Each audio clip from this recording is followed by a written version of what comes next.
नमस्कार। आज हम बात कर रहे हैं मैग्नेटिक रेजोनेंस इमेजिंग यानी एमआरआई की। ये मेडिकल दुनिया की एक जानी मानी तकनीक है, शरीर के अंदर झांकने की एक कमाल की तकनीक। और आज हम समझने की कोशिश करेंगे कि ये काम कैसे करती है, कहाँ इस्तेमाल होती है और क्या है इससे जुड़ी खास बातें। सबसे दिलचस्प बात मुझे ये लगी कि इसमें एक्स-रे या आयोनाइजिंग रेडिएशन नहीं होता। हाँ, बिल्कुल। ये इसे सीटी स्कैन और पीईटी स्कैन जैसी तकनीकों से काफ़ी अलग बनाता है। तो चलिए शुरू करते हैं। ये काम कैसे करती है? आपने बताया शक्तिशाली चुंबकों से शुरुआत होती है ना? हाँ, बिल्कुल। एमआरआई स्कैनर में एक बहुत ही शक्तिशाली चुंबक होता है।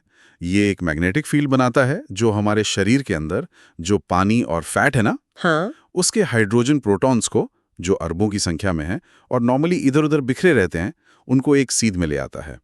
जैसे कंपास की सुई नहीं होती है? अच्छा, हाँ, जैसे कंपास की सुई। बिल्कुल।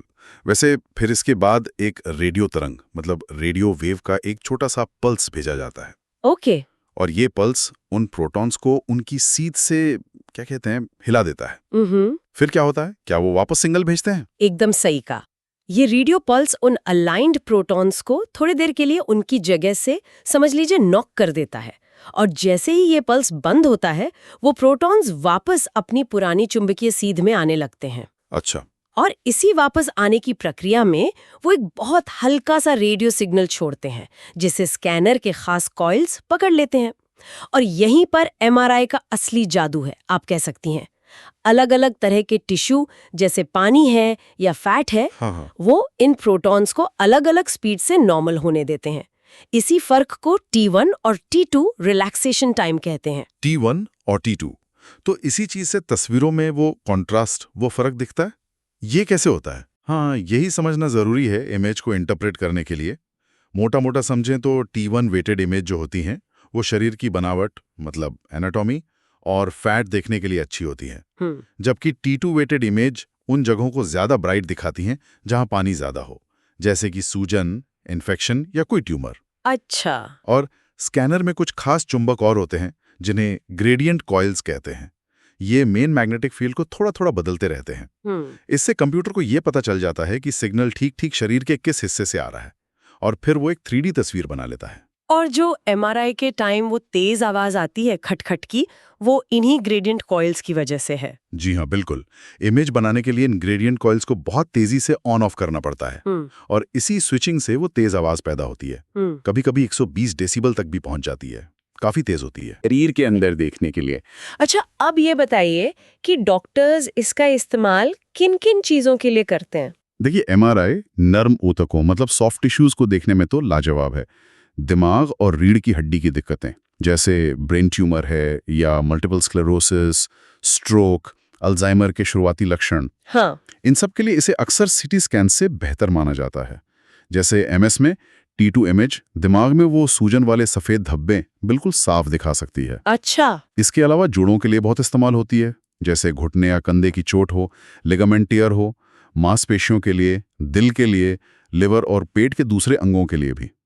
और एक खास तकनीक है एमआरए, जिससे खून की नसें भी देखी जा सकती हैं, कई बार तो बिना कॉन्ट्रास्ट के भी। जब इतनी शक्तिशाली तकनीक है और इतने मजबूत चुंबक की बात हो रही है, तो सुरक्षा का सवाल तो जरूर आता है।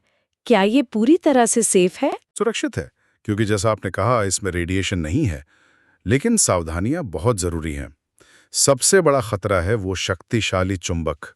कोई भी मेटल की चीज, जैसे चाबी, सिक्का, पिन, वो उसे जोर से अपनी तरफ खींच सकता है। अरे बाप रे! हाँ, इसे प्रोजेक्टाइल इफेक्ट कहते हैं। ये बहुत खतरनाक हो सकता है।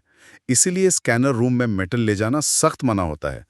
और जिन लोगों के शरीर में कुछ खास तरह के इम्प्लांट्स होते हैं, जैसे पेसमेकर या कुछ पुराने तरह के क्लिप्स, हाँ। उनके लिए एमआरआई सेफ नहीं हो सकता।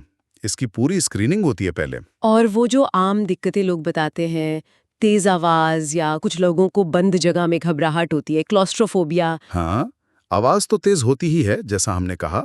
उसके लिए ईयर प्लग या हेडफोन दिए जाते हैं। और वो बंद ट्यूब जैसी मशीन कुछ लोगों में क्लॉस्ट्रोफोबिया पैदा कर सकती है, ये सच है। हालांकि अब ओपन एमआरआई मशीनें भी आती हैं जो थोड़ी ज्यादा खुली होती हैं। अच्छा। कभी कभी इमेज को और साफ करने के लिए कॉन्ट्रास्ट एजेंट का इंजेक्शन देते हैं। गैडोलिनियम बेस्ड होता है आमतौर पर।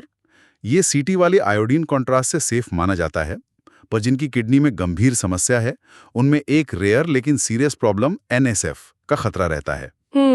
और एक बात और ध्यान देने वाली है, कभी-कभी इसका जरूरत से ज्यादा इस्तेमाल भी होता है, जैसे कमर दर्द के आम मामलों में। हाँ, सुना है इसके बारे में। हाँ, कई गाइडलाइंस अब कहती हैं कि शुरू में ही एमआरआई ना कराएं जब तक कोई गंभीर लक्षण ना हो। तो अगर हम संक्षेप में कहें तो एमआरआई एक बहुत शक्तिशाली बिना रेडिएशन वाली इमेजिंग तकनीक है जो मैग्नेट्स और रेडियो तरंगों का इस्तेमाल करके शरीर के अंदर खासकर सॉफ्ट टिश्यूज की बहुत डिटेल तस्वीरें बनाती है। बिल्कुल सही।